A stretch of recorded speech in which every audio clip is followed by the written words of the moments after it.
ओए दोस्तों, test match number 3 day 1 का मैच हो चुका है और पाकिस्तान ने 300 रन बना दिए। तो उन्होंने सो के उठे होगे तो उन्होंने कहा होगा कि क्या इनिंग्स खेली है, लेकिन इनिंग्स एंड में ही खेली है मेरे दोस्त आमिर जमाल ने। उससे पहले मेरे दोस्त रिजवान ने भी खेल ली थी। देखो भी, टॉप ऑर्डर हमारा सिर्फ धोखा देने के लिए, वो बेचारे जो हमारे टॉप ऑर्डर के ऊपर प्लान करते रहते हैं। असल बैटिंग तो हमारी 4 नंबर के बाद शुरू हो। रिजू ने आके बचाया। तुम सब ने तो खैर आमिर को ही देखा होगा, लेकिन उससे पहले जो रिजू करके गया था 40-45 के ऊपर मेरा ख्याल में 4 आउट थे और रिजू ने आके ऐसी कोई 88 रन मारे। उसको भी वैसे यार 100 मार ले, डिबेट ही सेटल हो जाती। वैसे एक बात तो कंफर्म है आज के दिन के बाद कि बहुत सी डिबेटें सेटल हो चुकी हैं, जिसमें है कि रिजवान को होना चाहिए टीम में या सरफराज को होना चाहिए टीम में, वो भी सेटल हो चुकी है। अभी इन 2 मैचेस के अंदर ही काफी क्लियर हो चुका है। और दूसरी बात ये थी कि राना फहीम अशरफ को होना चाहिए या आमिर जमाल को होना चाहिए। इन दोनों ने ये डिबेट ही सेटल कर दी। आप ये देखिए कि हमारी टीम पिछले कोई 5-6 साल से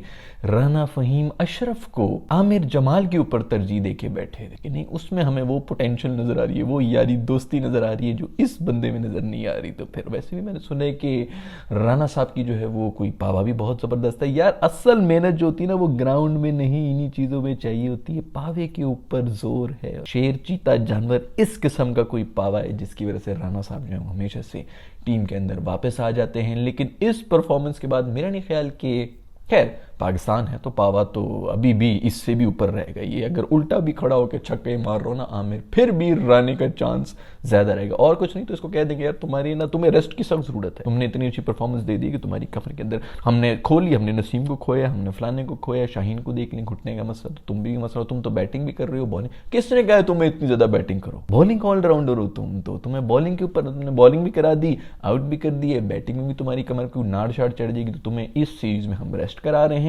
और बड़े ही भारी दिल के साथ हम राना फहीम अशरफ को खिलाना पड़ रहा है। हम इस तरह करके इसको भी साइडलाइन कभी भी कर सकते हैं। पाकिस्तान में कभी भी कोई भी परफॉर्मेंस देकर आप अपनी पोजीशन सेफ नहीं करा सकते। पर वो तो बात की बातें हैं। दोस्त ने कोई यार 9th विकेट के ऊपर आके तो 82 रन बना के गया है और इसके अंदर सबसे बड़ा क्रेडिट मेरे दोस्त मीरू को भी जाता है। भाई वो खड़ा रहा है मेरी जानी, जो एंड में कोई 90-100 रन की पार्टनरशिप करके गया। मेरा ख्याल में लास्ट कोई 35-38 सालों के अंदर ये सबसे बड़ी पार्टनरशिप है कि जो कि 10th विकेट के ऊपर की है और इन्होंने पाकिस्तान को बचा दिया। वैसे आपस की बात है, पिच कोई 4-100 रन वाली ही थी, तो इतना ज्यादा खुश होने वाली कोई बात नहीं है क्योंकि अभी ऑस्ट्रेलिया ने आना है, हमें अच्छी बॉलिंग करनी पड़ेगी क्योंकि पिच थी वो थोड़ी बैटिंग ही थी।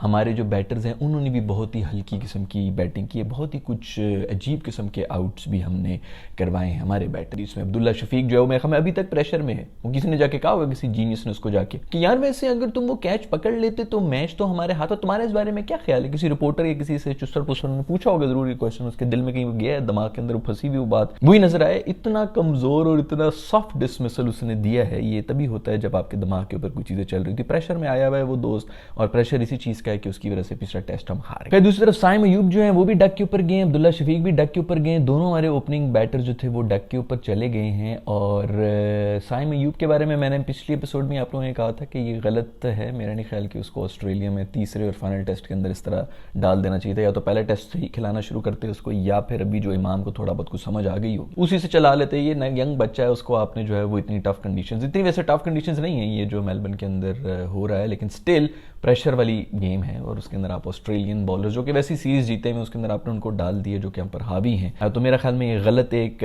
फैसला था। उसको खिलाते उधर ही थोड़ा साथ साथ घुमाते फिराते, उसके बाद अगला न्यूजीलैंड वगैरह है उसके अंदर उसको डाल देते, थोड़ा सा T20 ऐसे ODI से उसको थोड़ा सा अगर कॉन्फिडेंस मिल जाता फिर टेस्ट के अंदर लाते। तो अब उसको डाल दिया। खैर बॉल अच्छी पड़ेगी बॉय को, लेकिन अब देखो ना, बॉल अच्छी पड़ने का ये मतलब तो नहीं कि अपनी विकेट भी देनी होती है। बट जो बड़ा प्लेयर होता है ना वो हमेशा अच्छी बॉल को रिस्पेक्ट देता है और जो अजीम खानदानी प्लेयर होते हैं वो अच्छी बॉल को विकेट देता है। ये हमारे जो खानदानी, ये एक चीजें ये आजकल की जनरेशन को समझ नहीं है। ये सिर्फ हमारी टीम ही है जो कि खानदानी टीम है, तो खानदानों की रिवायत रखते हुए हम बॉलर को नॉर्मल रिस्पेक्ट नहीं भाई, विकेट भी देनी है। खैर साइम अयूब जो है ये कोई 16th टेस्ट डेब्यूटेंट है जो कि लास्ट 2-3 साल के अंदर पाकिस्तानी टीम के अंदर आया। मेरा ख्याल में ये सबसे ज्यादा जो चेंजेस हुए हैं टेस्ट टीम के अंदर वो पाकिस्तानी टीम के अंदर हुए। इससे पता चल रहा है कि कितनी ही कोई बुरी और कमज़ोर हालत है हमारी टेस्ट स्ट्रक्चर की। कोई प्लेयर ही नहीं है, हमें समझ ही नहीं आ रहा। पिछले 3 साल से टेस्ट टीम भी बनाने की कोशिश कर रहे हैं कि तू T20 में तूने परफॉर्म किया ना, आजा तू अब टेस्ट में भी अपना लोहा मनवा के दिखा।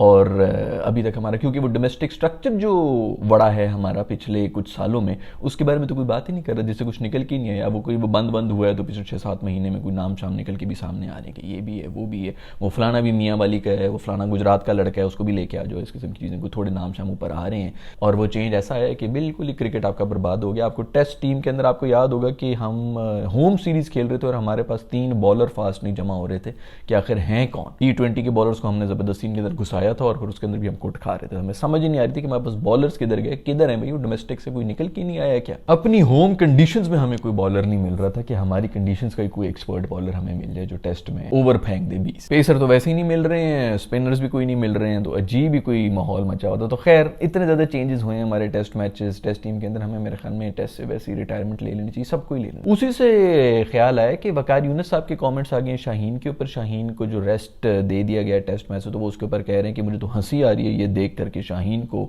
रेस्ट करवा दिया गया है। हमारे ज़माने में तो हम टेस्ट को ही फोकस किया करते थे। और यार तो ये हमारे जो लेजेंड्स हैं ये कौन सी नस्ल की चरस पीते हैं यार। कोई इधर भी थोड़ा सा रोल शो लागे, पास ऑन करो, हम भी थोड़े से 2-4 ड्रैग्स ही लगा दें। कौन से नशेड़ी लोग हैं यार ये लोग।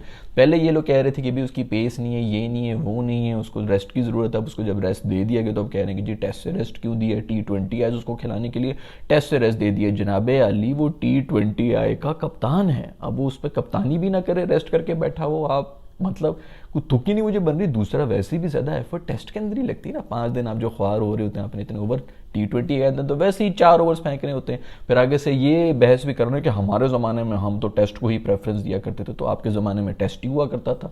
टेस्ट की परफॉर्मेंस के ऊपर आपको काउंटी के कॉन्ट्रैक्ट मिलते थे ना, उसकी वजह से आप लोग टेस्ट को प्रायोरिटाइज कर रहे थे। अब इनके T20 आई की वजह से इनको लीग से कॉन्ट्रैक्ट मिल रहे हैं, तो इनके लिए ऑफकोर्स T20 देखें आप जो है ना। ये बात गलत है, जो बात गलत है वो गलत है। हमें भी पता है कि वो T20 आई को वो कर रहे हैं, लेकिन आप अपने साथ अब वो कर रहे हैं। उस जमाने में आपको काउंटी की सिर्फ चाहिए होते, तो उस जमाने में T20 थी ही नहीं। तो ऑफकोर्स पूरी दुनिया के जितने भी प्लेयर्स हैं वो अब T20 आए और ये शॉर्टर फॉर्मेट है उसको ज़्यादा प्रायोरिटाइज करेंगे।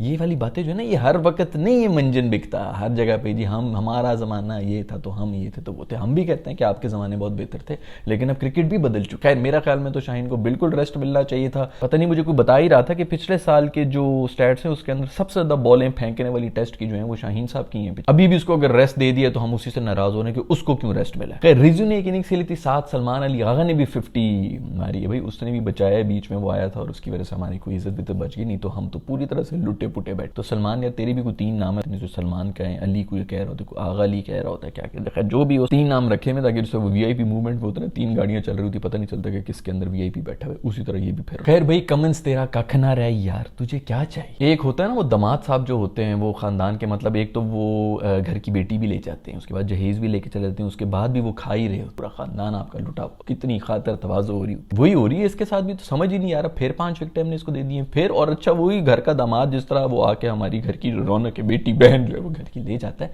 उसी तरह आके हमेशा आके बाबर को लेके चला जाता है यार। हमारी जो एक ही रौनक है हमारी टीम, और आज भी अच्छी फॉर्म में लग रहा था। ऐसा नहीं है कि कोई टच वच नहीं है उसमें। 3 कवर ड्राइव्स बड़ी अच्छी उसने मारी, 24-25 रन बना के गया है वो, और कमिंस ही लेके गए। और आज इन स्विंगर पे उसने उसको पकड़ लिया, काफी प्लम किस्म का वैसे आउट हुआ है। लग तो बड़ा ही बुरा लगता देख के, तो चीखें निकल गई थी कि वो बिल्कुल ही बीट हुआ। लेकिन मुझे उम्मीद है वीडियो आप लोगों को पता क्या करना है, वीडियो की स्क्रीनशॉट ले लो दोस्तों, एपिसोड नंबर नोट कर लो बाद में। मुझे तो ये सारे हिसाब किताब रहती नहीं है। मुझे लग रहा है कि बस वो इनिंग्स आने वाली है बाबर की, कोई पता नहीं नेक्स्ट इनिंग्स में, सेकंड इनिंग्स में हो जाए, बट लेकिन आने वाली है भाई। बस वो इनिंग्स आ रही है जिसको ऐसा 100 मारेगा ना, सबके मुंह के ऊपर जूती पड़ने लगी है।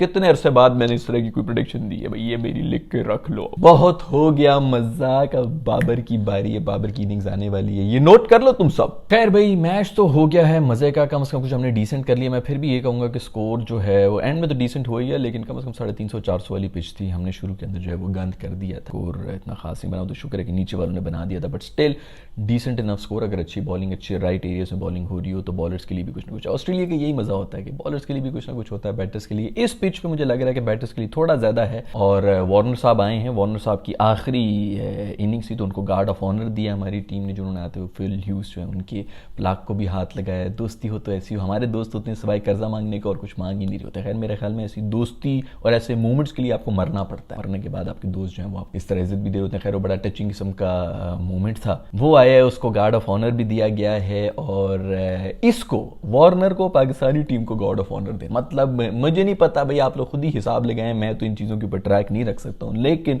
हिसाब लगा के देख लो भाई, जितनी दफ़ा हमने इस बंदे का कम बैक करवाया, जब इसने स्ट्रगल किए हमने आके कैचेस ड्रॉप किए, इसको सेंचुरियाँ दी हैं, इसके हिसाब लगा के देख लो हमने कितनी बार इसको, ये भी हमारा दामाद ही है भाई, इसने भी बस पाकिस्तान के ऊपर ही आके हमें ही पेलना होता है। आज भाई तू पेले, कैचेस ड्रॉप करवा करवा के 200 रन भी हमने इससे खाए, इसका पूरा करियर हमने बनाया, पूरा 7-7 महीने गलत फॉर्म। ऑस्ट्रेलिया में आप भाई 3 महीने फेल हो जाए, आपके ऊपर क्वेश्चन आना शुरू हो देंगे, बेटा इसको निकालो, पीछे 3 और बैठे हुए। 3 महीने वो फेल होता था, उसके बाद पाकिस्तान आके जो है उसको वापस फॉर्म देके चला जाता, लोग कहते थे इससे बेहतर तो कोई बैटर ही नहीं है। उसके बाद फिर वो टीम में रहता था, फिर जैसे उसका बुरा पैच शुरू होता, 3-4 महीने वो बस दुआएं शुरू करता था, अम्मी को कहता था अम्मी यार खत्म करें कि पाकिस्तान हमें सामने पड़ जाए, किसी आईसीसी इवेंट पे पड़ जाए या कोई टेस्ट सीरीज या कोई चीज आ जाते थे, पाकिस्तानी कहते थे हम आपको देंगे फॉर्म वापस। इसको पाकिस्तान को गार्ड ऑफ ऑनर देनी चाहिए और इनफैक्ट इसको पाकिस्तान में आके कोई हाउसिंग सोसाइटी बल्कि कोई प्लॉट स्लॉट ये जो अनाउंस करने चाहिए, कुछ तो करो ना, कुछ तो रिटर्न करो पाकिस्तानियों को। फिर पहली बॉल के ऊपर आया है, उसके ऊपर आके इसने चौका भी मारा है, पेल दिए, और उसी ओवर में खैरी बच भी गया था साजिद की बॉल के ऊपर, मतलब वो इतनी सी कोई 1 इंची विंची से बॉल ऊपर से हटी है बेल्स पर से, और पता नहीं किस तरह बचा। किस्मत उसके साथ है और ये बहुत ही बुरा एक साइन है।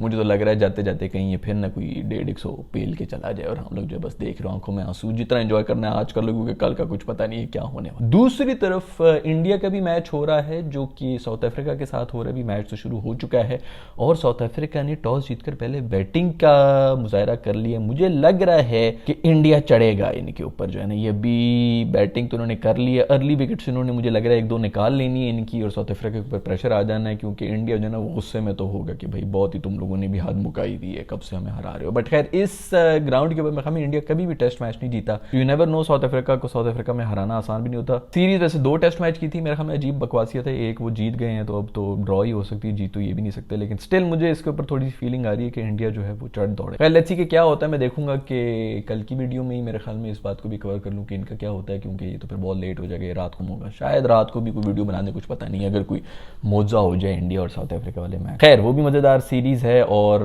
मजेदार दिन तो चल रहे हैं टेस्ट क्रिकेट देखने वालों। मैं मिलूंगा आप लोग से नेक्स्ट वीडियो के अंदर। अगर आपने चैनल को सब्सक्राइब नहीं किया हो तो सब्सक्राइब कर रहे हैं, अगर वीडियो पसंद आई है तो लाइक के बटन को छू लें, अगर नहीं पसंद आई है तो डिसलाइक के बटन को 2 दफा छू लें। खैर 1 दफा छू लो यार, पता चलना चाहिए कि कौन सी वीडियो आपको पसंद आ रही है कौन सी नहीं आ रही है। खैर I will see you in the next video.